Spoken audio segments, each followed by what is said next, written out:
इनको एक सूत्र दिया, इस सूत्र की तुम व्याख्या करके लाओ।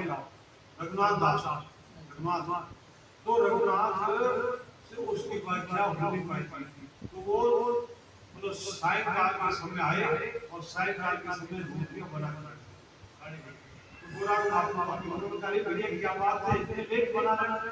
भैया क्या करें, गुरु जी ने एक व्याख्या दी थी, एक सूत्र दिया, उसकी व्याख्या मेरे से नहीं हो पाई, अब जाकर समझ में आई और मैं गुरु जी को सुना कर अब आया, इसलिए अब बना।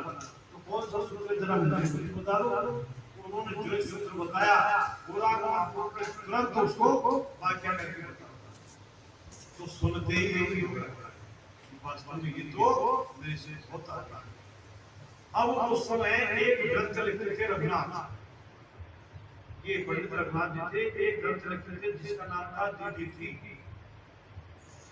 दीदीति नाम का एक ग्रंथ था, न्याय शास्त्र।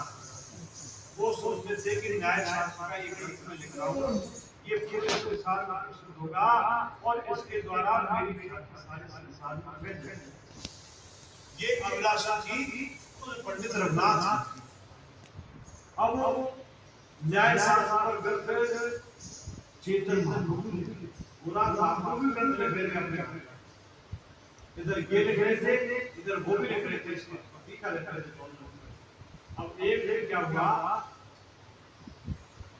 टीका दोनों चेतन महाप्रभु से उन्होंने कहा कि भैया मैंने सुना है कि तुम भी न्याय शास्त्र बता सकते हो, क्यों नहीं।